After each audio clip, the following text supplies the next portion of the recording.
BMS academy में आपका स्वागत है।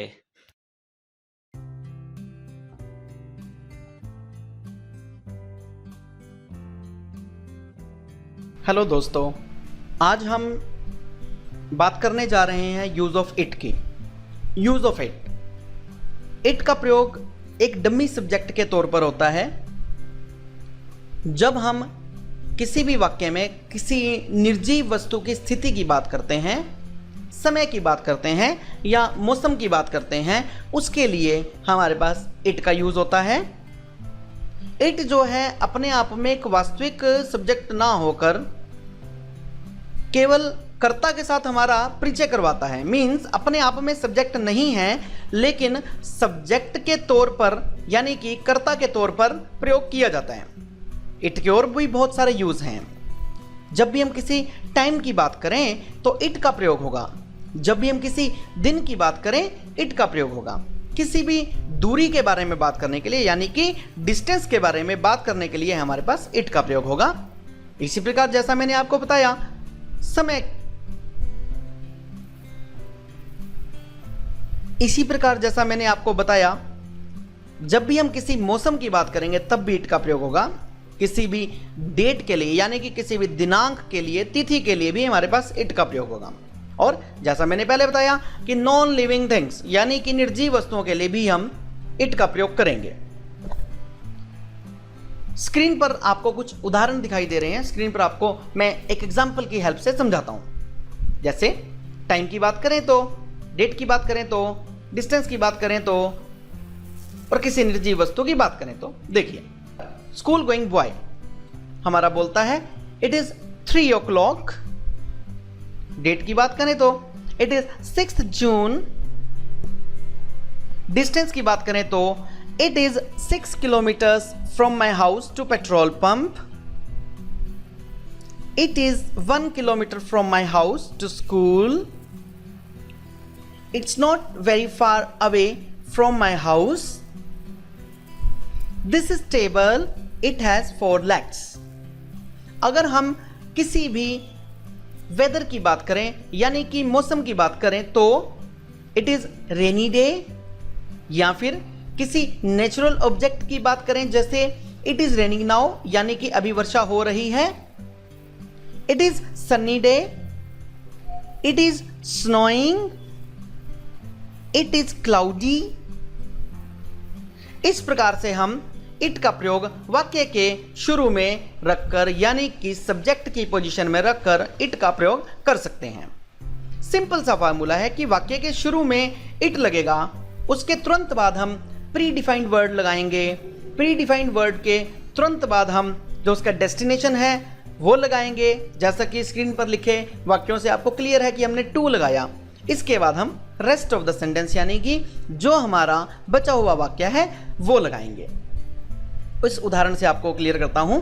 जैसे it is easy to play cricket, it is difficult to give exam, it's possible to get government job, it's impossible to work in office, it's nice to meet you, it's wonderful to get first prize, it's safe to travel in train.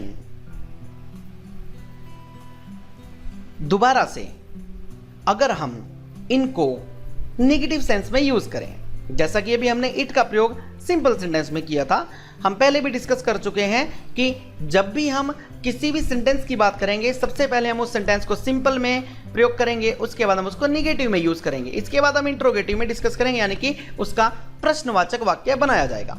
जब मैं बात करता हूं negative की, negative में भी same वही formula रहेगा, लेकिन केवल एक चीज का ध्यान रखेंगे। जैसा कि हमने पहले बताया आपको कि शुरू में सब्जेक्ट आएगा, सब्जेक्ट के तुरंत बाद हमारे पास हेल्पिंग वर्ब आएगी और हेल्पिंग वर्ब के तुरंत बाद हमारे पास नोट आ जाएगा। अब इसको नेगेटिव में डिस्कस करते हैं। सेम वही example.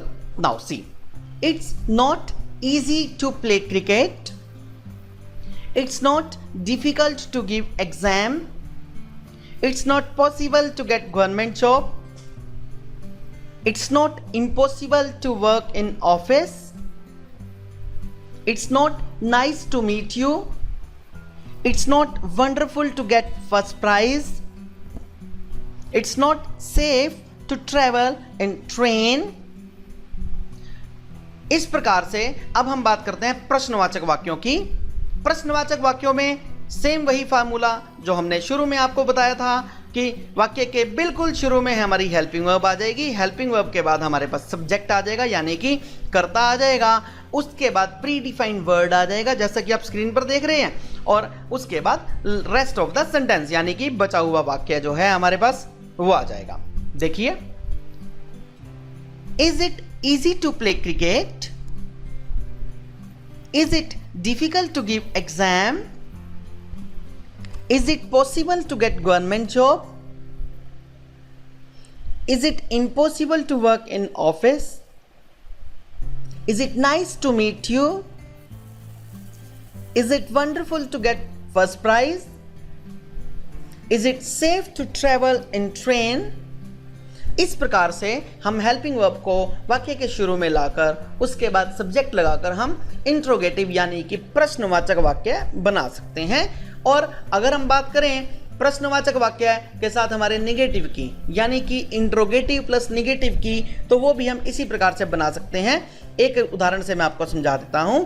Is it easy to play cricket, जिस प्रकार से हमारा प्रश्नवाचक वाक्य है, अगर हम इसके साथ ऐसा ऐड करें, is it not easy to play cricket, यानी कि क्या यह आसान नहीं है क्रिकेट खेलना, यानी कि हमारे वाक्य में क्या भी और नहीं भी दोनों के दोनों शब्द इकट्ठे आ गए। जब भी हमारे वाक्य में दोनों के दोनों शब्द यानी कि क्या और नहीं दोनों इकट्ठे आ गए तो ये हमारे पास इंट्रोगेटिव प्लस नेगेटिव सेंटेंस होगा।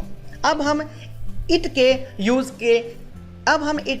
नए यूज के बारे में बात करते हैं, यानी कि जैसा मैंने आपको पहले बताया था इट के चैप्टर के बिल्कुल शुरू में कि जब भी हम किसी समय की बात करते हैं उसके लिए इट का प्रयोग होता है। ठीक, सामने स्क्रीन पर आप इस घड़ी को ध्यान से देखिए। जब भी हम टाइम देखते हैं तो हमारी घड़ी दो पार्ट्स में डिवाइड है, एक को हम बोलते हैं राइट साइड और एक है हमारे पास लेफ्ट साइड। टाइम देखने के लिए एक बात का ध्यान रखिए, जिस प्रकार से हम हिंदी में टाइम देखते हैं लगभग उसी प्रकार से इंग्लिश में टाइम देखा जाता है। और इंग्लिश में टाइम देखने के लिए सबसे खास चीज ये है कि हम सबसे पहले राइट साइड को एक्सप्लेन करेंगे, उसके बाद लेफ्ट साइड को एक्सप्लेन करेंगे। और एक बात का ध्यान रखेंगे कि राइट हैंड साइड पर जो भी घड़ी के हमारे पास नंबरिंग है यानी कि 12 से लेकर 6 तक, घड़ी में हमारे 12 बजे की जो सुई है जहां पर 12 लिखा होता है वो, और उसके बिल्कुल सीध में देखिए जो 6 है वो हमारा राइट पोर्शन है। यानी कहने का मतलब ये है कि हमें गोल घड़ी को अगर दो पार्ट्स में डिवाइड करें बिल्कुल लंबवत, तो जो हमारे दाएं वाले हाथ की तरफ की जो चीज़ है, जो राइट हैंड साइड पर चीज़ है, उसके लिए हम जब भी किसी समय की बात करेंगे, जब भी कुछ घंटों के साथ कुछ मिनट बीतने की बात करेंगे, उसके लिए हम पास्ट वर्ड का यूज़ करेंगे, पास्ट लगाएंगे, और पास्ट के साथ हम चाहें तो मिनट्स भी लगा सकते हैं। ठीक, एग्जाम्पल देखिए, जैसे हम एग्जाम्पल ले रहे हैं 3 बजे से लेकर 3 से लेकर 3:30 के समय का। स्क्रीन पर देखिए, टाइम है हमारे पास 3 बजे का, और हम इसको बोलेंगे, हमसे कोई पूछे कि क्या समय हुआ है, what is time by your watch, यानी कि आपकी घड़ी में क्या बजा है, क्या समय हुआ है। हमने आंसर दिया इट इज 3 o'clock, यानी कि 3 बजे हैं। यही अगर 3:05 हो तो हम इसको बोलेंगे इट इज 3:05। इसमें मैं आपको एक चीज और बताना चाहूंगा कि हम यहां पर अगर इसको ऐसा बोले इट इज 3:05 यानी कि 3:05 हुए हैं, चाहे तो हम इट इज 3:05 का प्रयोग करें, या फिर हम ऐसा भी बोल सकते हैं इट इज 5 minutes past 3 यानी कि 3:05 हुए हैं। दोबारा से शुरू से 3 बजे को हम कहेंगे इट इज 3 o'clock, 3:05 को इट इज 5:03, और you can say it is 5 minutes past 3, 3:10, it is 10:03, या फिर इट इज 10 minutes past